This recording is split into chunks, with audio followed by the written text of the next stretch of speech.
मुख्यमंत्र्यांकडून शक्तीपीठच्या मार्गात बदलाचे संकेत, अनौपचारिक गप्पांवेळी भाष्य, सांगली, सोलापूर, कोल्हापुरातून जाणाऱ्या मार्गात बदल होण्याची शक्यता.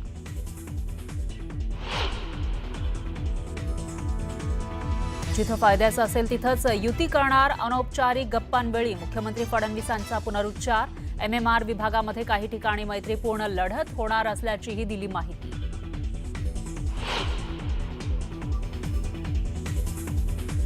मुंबई महापालिका निवडणूक सपा स्वबळावर लढणार. निवडणुकीच्या घोषणेआधी अबू आझमींचं मोठं विधान, तर प्रादेशिक आणि धार्मिक वाद पसरवणाऱ्यांसोबत न जाण्याचा घेतला निर्णय.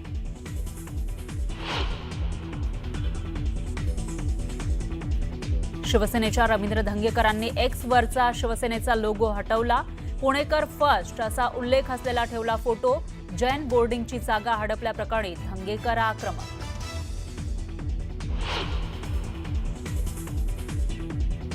जयवंती देशपांडेंच्या घरी राज आणि उद्धव ठाकरेंची भाऊबीज. दोन्ही ठाकरे बंधू सहकुटुंब दाखल.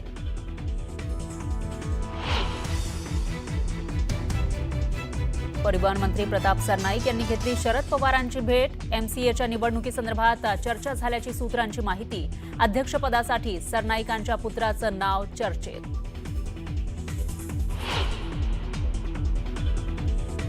बच्चू कडू चिल्लर व्यक्ती, पैसे घेऊन आंदोलन करतो. रवी राणांचा जोरदार निशाणा. तर जनतेनं नाकारलं, त्यांना बोलण्याचा अधिकार नसल्याचंही दिलं प्रत्युत्तर.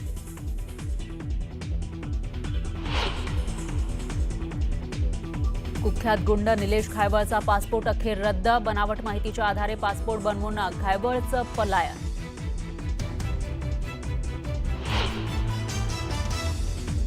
दूध उकळल्यावर झालं रबरासारखं. धुळे जिल्ह्यातील शिरपूरचा व्हिडिओ असल्याचा दावा. नागरिकांनी केली कारवाईची मागणी.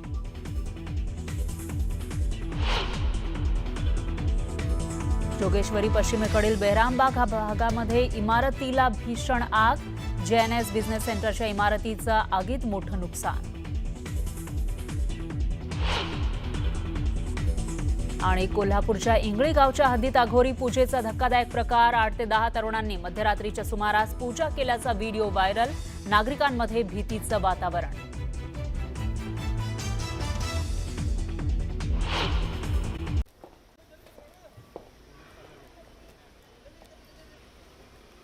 दरम्यान ही दृश्य आपण बघू शकतोय. दादरमध्ये तेजस ठाकरे हे भाऊबीज साजरी करण्यासाठी बाहेर पडलेले आहेत. थोड्याच वेळापूर्वी उद्धव ठाकरे आणि राज ठाकरे हे त्यांची बहीण जयवंती यांच्या घरी पोहोचलेले होते, तेव्हाची दृश्य आपण बघितली होती. आणि आता तेजस ठाकरे हे आपल्याला बाहेर पडलेले दिसून येत आहेत.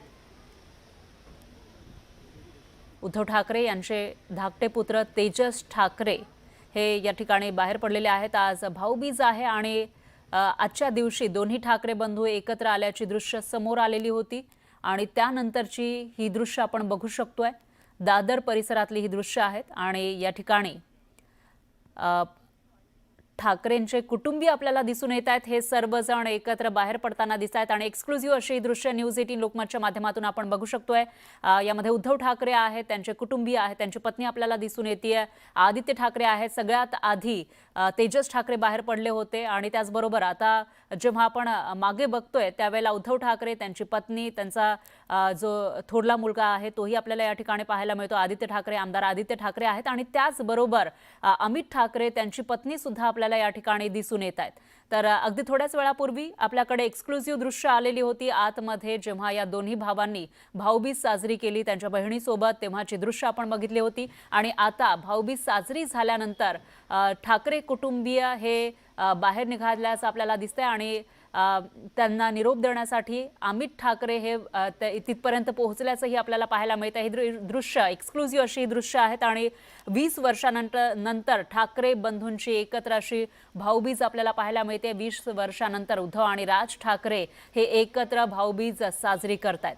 तर 20 वर्षानंतर बऱ्याचशा गोष्टी होताना दिसून येत आहेत. विशेषतः ठाकरे बंधूंच्या बाबतीमध्ये 20 वर्षानंतर हे दोन्ही बंधू एकत्र आलेले आपल्याला पाहायला मिळालेले होते. जुलै महिन्यामध्ये विजयी मेळाव्याच्या निमित्तानं निमित्तानं आणि तेव्हापासून युतीचे संकेत वारंवार दिले जात असतानाच दुसरीकडे जे कौटुंबिक संबंध आहेत ते सुद्धा घट्ट होताना आपल्याला पाहायला मिळत आहेत। वेगवेगळे सण उत्सव हे दोन्ही कुटुंबीय एकत्र साजरे करताना आपल्याला दिसून येत आहेत। गणेश उत्सव असेल, दीपोत्सव असेल किंवा आता भाऊबीजेचा हा उत्सव साजरा होताना आपल्याला पाहायला मिळतोय। हे एक्सक्लुझिव्ह अशी दृश्य आहेत। या ठिकाणी उद्धव ठाकरे आपल्या कुटुंबासमवेत आलेले होते, त्यांनी भाऊबीज साजरी केली आणि त्यानंतर ते आता आपल्या बहिणीचा निरोप घेऊन पुढे जाताना आपल्याला दिसत आहेत आणि त्याच वेळेला अमित ठाकरे आणि त्यांची पत्नी सुद्धा तिथपर्यंत आल्याचं आपण बघितलेलं आहे। ही एक्सक्लुझिव्ह दृश्य थोड्याच वेळापूर्वीची, काही क्षणांपूर्वीची आणि त्याच्याही मागे म्हणजे एक तासाभरापूर्वीची ही दृश्य आपण बघतोय, फोटोज आपण बघतोय दुसऱ्या फ्रेममध्ये। त्यामध्ये आतमध्ये कशा पद्धतीनं ठाकरे बंधूंनी भाऊबीज साजरी केलेली आहे त्याची कल्पना आपल्याला येऊ शकेल।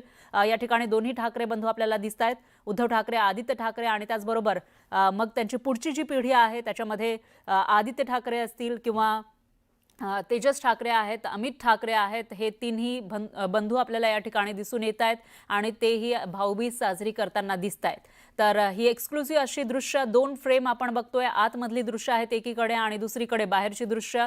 जेव्हा भाऊबीज साजरी झाली त्याच्यानंतर उद्धव ठाकरे हे बाहेर पडले होते आणि त्यानंतर ते आपल्या मातोश्री या निवासस्थानाकडे रवाना झाल्याचं आपण बघितलंय। दरम्यान मुख्यमंत्र्यांनी एक मोठं विधान केलं आहे, जिथं फायद्याचं तिथंच युती करणार असं मोठं विधान मुख्यमंत्री फडणवीसांनी केलंय। अनौपचारिक गप्पांवेळी मुख्यमंत्र्यांनी आगामी महापालिका निवडणुकीसंदर्भातील युतीबाबत पुनरुच्चार केला। जिथं फायद्याचं असेल तिथेच आमची युती होईल। उदाहरणार्थ पिंपरी चिंचवडमध्ये युती केली तर काही जण शरद पवारांसोबत जाऊन निवडणूक लढवतील, त्यामुळे ती स्पेस विरोधकांना का द्यायची असं ते म्हणाले। तर मुंबईत 100% युती करू, मात्र MMR विभागात काही ठिकाणी मैत्रीपूर्ण लढत होईल असंही ते म्हणाले।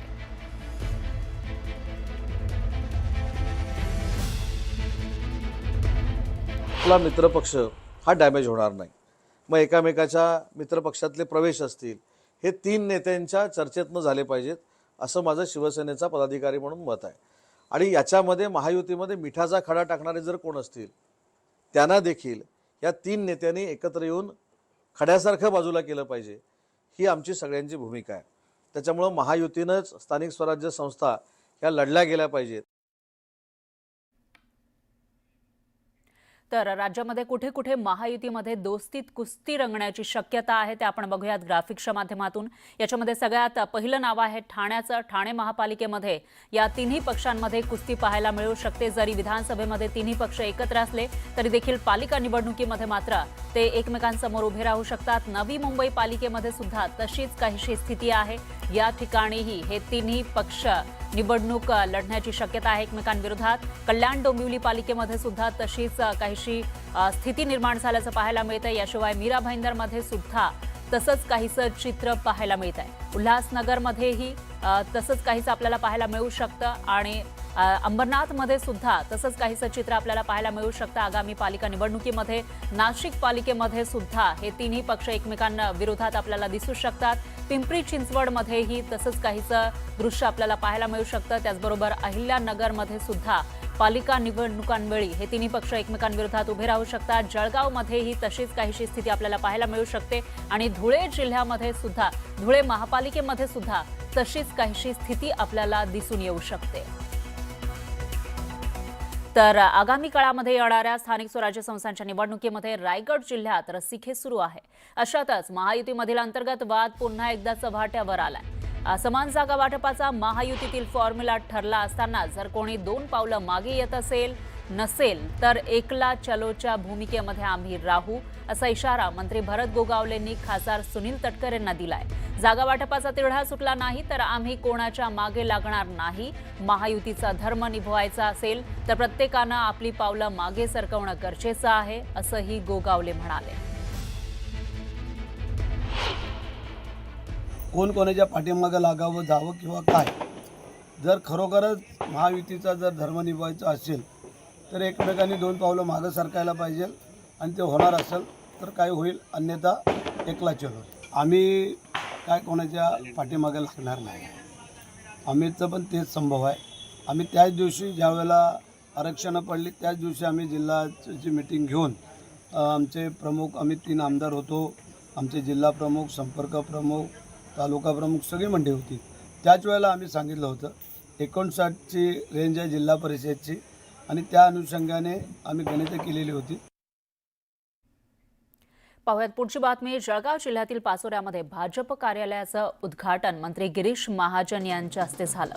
महायुती कायम ठेवण्याचे प्रयत्न सुरू आहेत, पण काही ठिकाणी टोकाची भूमिका असल्यास स्वबळावर लढण्याचा अपवादात्मक निर्णय घेतला जाईल असे संकेत मंत्री महाजन यांनी यावेळी दिले.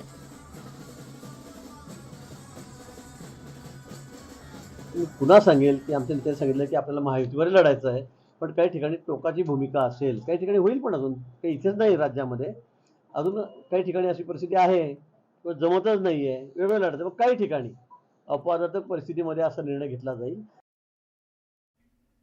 तर दुसरीकडे मुंबई पालिका निवडणुकांसाठी आता राजकीय पक्षांनी मोर्चे बांधणी सुरू केली आहे. अशातच काँग्रेसच्या भाई जगताप यांच्या पाठोपाठ समाजवादी पक्षाच्या अबू आझमींनीही स्वबळाचा नारा दिलाय.